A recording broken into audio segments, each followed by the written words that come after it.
صحیفہ سجادیہ کی دعا نمبر 27 ہے۔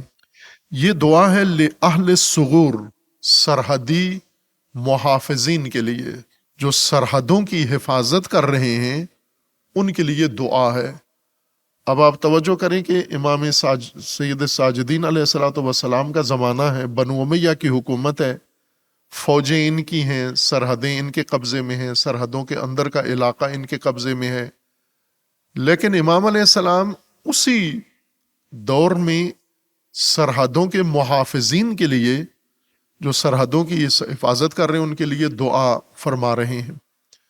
اور دعا بھی ایسی خوبصورت دعا ہے، جانانہ دعا ہے کہ بظاہر دعا ہے لیکن حقیقت میں مومنین کے لیے ایک حکمت عملی ہے کہ آپ نے کس طرح مختلف ادوار میں اپنے زمانے اور اپنے حالات کے تقاضوں کے مطابق کیسے زندگی بسر کرنی، آپ کے فرائض کیا بنتے ہیں، آپ کی ذمہ داریاں اللہ تبارک و تعالیٰ نے کیا مقرر فرمائی ہیں۔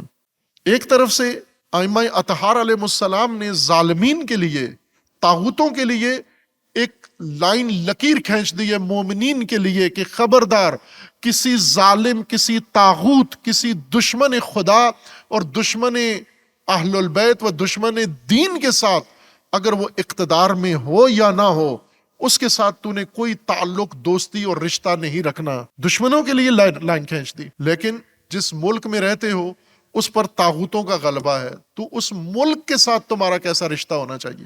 ملک اہل البیت کے دشمنوں کے ہاتھ میں ہے، زمامدار وہ ہیں، تو آپ کا ملک کے بارے میں کیا پالیسی ہو؟ ملک کے بارے میں وہ پالیسی نہیں رکھ سکتے جو طاغوتوں اور ظالمین کے بارے میں ہے۔ اہل البیت کا فرمانا ہے نا، ملک تیرا ملک ہے، یہ مملکت تیری مملکت ہے، تو نے اگر اس پر ظالم مسلط ہو گئے، تو نے اپنے ملک اور اپنی مملکت سے اپنا رشتہ کاٹنا نہیں ہے۔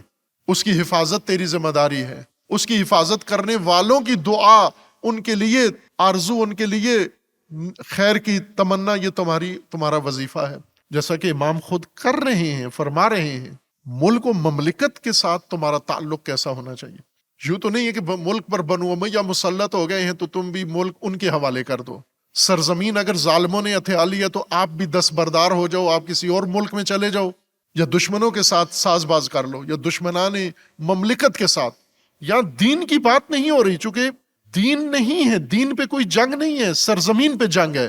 سرزمین کی جنگ میں تمہیں کس کا ساتھ دینا ہے؟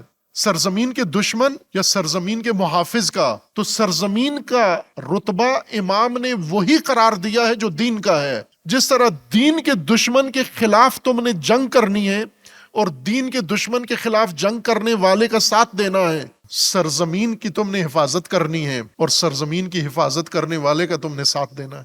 اور یوں نہیں کہ صرف اپنی سرزمین جس پہ تم رہتے ہو، اسلامی سرزمین، مسلمانوں کی سرزمین۔